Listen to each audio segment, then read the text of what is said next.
e Flamengo. Pedro Henrique Torre de volta com as informações. Campo e bola e, claro, também de arbitragem. Tudo bem, Pedro?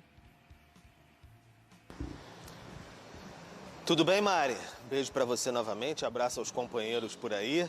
Exatamente, esse fim de semana temos o primeiro clássico carioca no Campeonato Estadual, Vasco e Flamengo, a volta do Maracanã, domingo, 19 horas. Então, essa grande expectativa, aquele 50-50, né? Torcida metade para cada lado. Aqui no Rio de Janeiro ainda é possível, ainda tem essa convivência. Então, fica essa grande expectativa. Os times se preparando. O Vasco vem de uma derrota para o Nova Iguaçu. O Ramon Dias poupou alguns jogadores para essa partida. O Payet tem entrado no segundo tempo ali e tendo boas participações. Está fininho, torcida vascaína com grande esperança. Será que começa o jogo nesse domingo? Então fica muito nessa expectativa de como o Vasco, depois até de uma boa pré-temporada no Uruguai, vai se portar no primeiro grande clássico com os seus reforços aí. Tem o João Vitor, enfim, o Rojas, umas peças novas que o Ramon Dias teve também para 2024. O Flamengo, pelo outro lado, também teve até um bom início, uma pré-temporada nos Estados Unidos, aquele 4-0 contra o Audax. Aí depois voltou para o Brasil, teve esse 2-0 agora poupando jogadores no meio de semana. Bruno Henrique e Gabigol, quem diria, no time reserva, mas marcando gols. A tendência é sim que voltem Pedro e Cebolinha para o time no domingo, time titular, considerado titular pelo técnico Tite nesse momento. Mas os que falaram nesse fim de semana, na rodada do meio de semana, foram os auxiliares e filhos também dos treinadores, né? O Emiliano, pelo lado do Vasco, e também o Matheus, pelo lado do Flamengo, falaram um pouquinho sobre esse trabalho inicial de 2024. A gente acompanha um pouco do que falaram os dois auxiliares e filhos dos treinadores agora. O clássico a gente tem que jogar vida ou morte, como todos os jogos que estamos jogando. Sim, não, contra o Flamengo vamos jogar com tudo que a gente tem. A gente está em preparação. O ano passado chegamos à semifinal e terminamos peleando por a luta de rebaixamento. A gente tem uma planificação que não vai sair daí.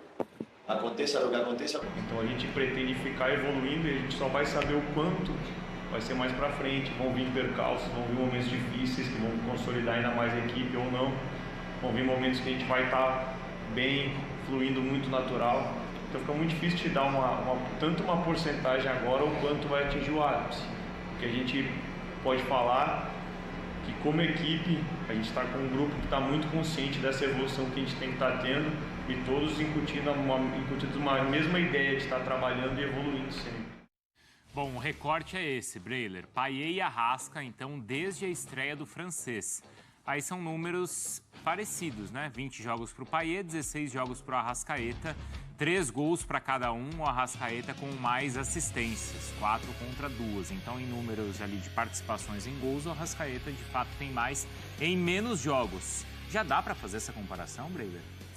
Então, em termos de qualidade técnica, não vejo problema. São dois craques, dois meias geniais que podem surpreender a qualquer momento. O Payet já demonstrou isso. Mesmo quando não estava na melhor física no ano passado, ele ainda assim fez diferença para o Vasco em alguns jogos, ajudou na reação, na luta contra o rebaixamento. E agora, fisicamente bem, é um jogador que tende a pegar mais na bola, que ganha mobilidade e, naturalmente, o Vasco fica melhor com ele. A grande diferença hoje é que o Arrascaeta tem companhia mais qualificada para dialogar e até para dividir essa responsabilidade. No Vasco, há uma dependência dessa excelência técnica do Payet. Então, por essa dependência, o Payet tende a ser um jogador mais sobrecarregado e o Arrascaeta, ele pode fazer a diferença, claro, no Flamengo. A gente já viu várias vezes jogo enroscado para o Flamengo, o Arrascaeta vai lá e resolve, mas tem outros caras com ele que demandam atenção e, naturalmente, se há um time com a qualidade do Flamengo, arrumado, como o Tite tem arrumado, e faz um sistema de marcação que dificulte o lado do Payet, uma dobra de marcação, ou até mesmo uma marcação individual, já fica muito difícil para o Vasco do Ramon Dias, ainda mais em reconstrução, conseguir alternativas a ele. E nesse ponto, o Flamengo leva uma vantagem evidente.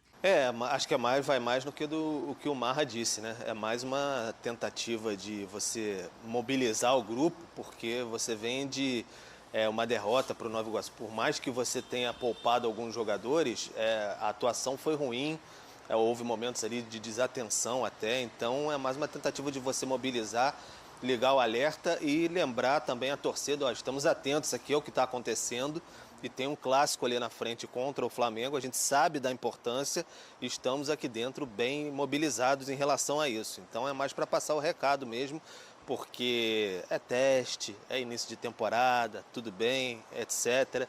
Mas tem que classificar também no Campeonato Carioca, né? Tá passando ali o tempo. Se você perde um clássico, alguma coisa assim, o Vasco tem um jogo a mesma pontuação, mas um jogo a mais, do que o Flamengo. Então, se você tropeça novamente na tabela, falando em termos de tabela, né? O tropeçar, o verbo tropeçar. Na tabela e depois encontra mais dificuldades, imagina se você fica fora de uma classificação para a reta final do Campeonato Carioca. O Vasco já sofreu momentos bem turbulentos no primeiro semestre do ano passado.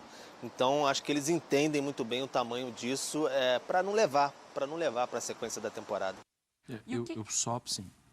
Eu entendo, especialmente, quando o Pedro fala, especialmente pelo vazio no calendário. Porque aí você fica distante de uma competição, que é uma competição que é importante, porque é início da temporada e tal, mas eu não mudo absolutamente nada que o Vasco fez. Assim, então tá bom, joga com todas as feras, aí põe o Payet para jogar o início do campeonato estadual, ou vai para fazer amistosos que podem encorpar, que podem testar mais, como os que o Vasco fez. Eu faria a mesma coisa. Isso dá uma perda de pontos no campeonato estadual. Cara, infelizmente, o Flamengo fez o mesmo. É que o Flamengo não perdeu tantos. E o Botafogo também. O Botafogo se complicou todo no campeonato estadual.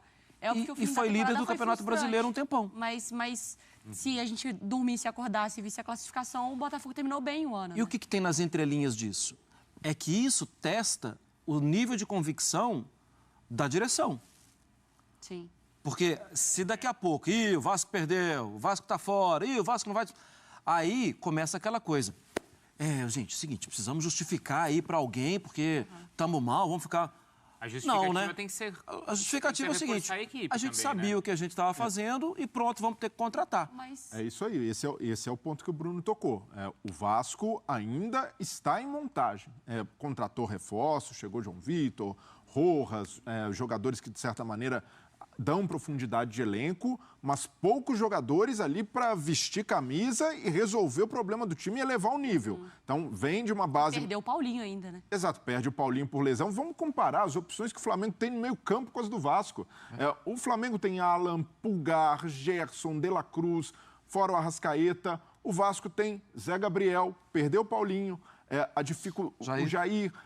jogadores que estão em outra fase, em outro estágio em comparação ao do Flamengo, aos jogadores do Flamengo. Nas pontas, por exemplo, há uma vantagem muito clara. O Vasco contratou David, Serginho, Rossi, mas são jogadores de uma prateleira abaixo. Não se compara. Ainda há um abismo de elencos entre Vasco e Flamengo. Aquela história da 777, o último clássico em desigualdade... Falácia, balela. Hoje o Vasco precisa estar consciente das suas limitações até para ter chance de fazer um bom resultado contra o Flamengo. E para o Ramon Dias é isso, no espírito, vida ou morte, vamos ganhar, atitude, mas até na formação da equipe e até nas mexidas durante o jogo, tem de ser consciente dessas limitações para conseguir, de certa forma, igualar essa vantagem que o Flamengo tem em termos de qualidade. Ô Pedro, você mais cedo falou sobre a questão da arbitragem, né? Porque foi polêmica, principalmente envolvendo o Vasco nos 2 últimos jogos.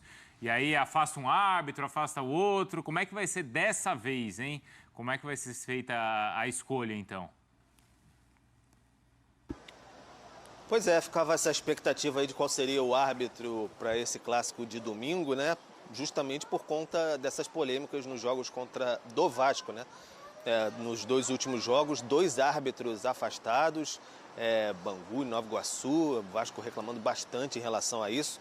Então a FERJ decidiu que vai ter uma reunião agora às 2h30 da tarde, lá na sede da própria FERJ. Aí eles vão ter reuniões com os representantes de Flamengo e de Vasco. Eles vão conversar lá, vão ter currículos na mesa dos árbitros. Ó, tem esse nome aqui, esse nome, esse nome. Vocês podem debater aí, escolher o árbitro que vocês querem. Entrar em consenso? Beleza, então não precisa de nenhum tipo de sorteio. Se não houver um consenso, aí lá na sede da FERJ mesmo vai ser feito um sorteio com presença da imprensa, inclusive. Então a gente vai estar lá para conferir o que vai acontecer. Se vai ser um consenso entre os dois clubes ou vai ser necessário um sorteio para definir o árbitro que com certeza vai estar sob pressão nesse clássico dos milhões de domingo no Maracanã. Eu já vi de tudo. Agora, chá revelação de árbitro pra mim é novidade. Boa. Porque o Pedro vai lá pra FERJ, ele vai ficar lá sentadinho na sala. Não, mas tem uma diferença. Ele vai descobrir... No chá revelação você não escolhe. Você não escolhe, é verdade. Não, mas ele vai... O Pedro, a revelação é pro Pedro. Se ele vai acompanhar no sorteio ou se já vai chegar com um árbitro... E a gente está falando só do primeiro clássico de um campeonato que vai ter vários. Eu acho que já está abrindo um precedente muito perigoso. Para daqui a pouco, para o daqui a pouco, do daqui a pouco, porque tem muito clássico, gente. E com muita história envolvida. E sem uma firmeza, sem uma convicção da FERJ, com a preocupação... Entenda, quando a FERJ sugere o acordo para que... Ela está falando o seguinte... Eles é que decidiram. É isso. Eles Porque, é que assim, decidiram, não tem nada a ver com isso. E ela tem tudo a ver com isso. Marra, não vai resolver o problema, mas vai fazer com achar que o os culpado. clubes não, e vai fazer com que os clubes não reclamem. Sim. Do tipo, deu algum problema na arbitragem? Foi você que escolheu. Você que quis esse, né? Isso é o atestado de incompetência da FERJ, incapacidade de melhorar a algum arbitragem. tempo a gente vai perceber, Breiler, que nós não vamos precisar de federações mais, hein? Olha, exato, os clubes vão... A gente decide a arbitragem, por que a gente não pode bancar essa estrutura também? Eu adorei chá de revelação. Vai saber se eles vão se entender, né? Não, mas esse aí vai ter o chá de revelação. Ô, Bruno, eles se entendem no primeiro clássico. Depois... Mas tem mais muito clássico pela frente. Agora, imagina se é sorteado o que o Vasco queria, aí o Flamengo E tem... o que o outro Aí não ele fala quer. assim, era exatamente o que o Vasco queria, era esse, E tá Fluminense e vendo? Botafogo Aí tem o estão... vídeo da bolinha assim, mexendo. A do meio não mexe. E Fluminense e Botafogo estão observando. Falam, quer dizer que eles gostam daquele ali, né? Não, que momento maravilhoso. Puro suco de futebol brasileiro. Essas foram as principais notícias do Clube de Regatas do Flamengo do dia de hoje. E você está conectado na Flanet TV. Se você não é inscrito no canal, se inscreva no canal, deixe o seu like, compartilha, comente. A sua inscrição é muito importante para que nós possamos prosseguir a cada dia, trazendo até você o melhor conteúdo do futebol brasileiro. Flanet TV, conectando o mundo do esporte até você.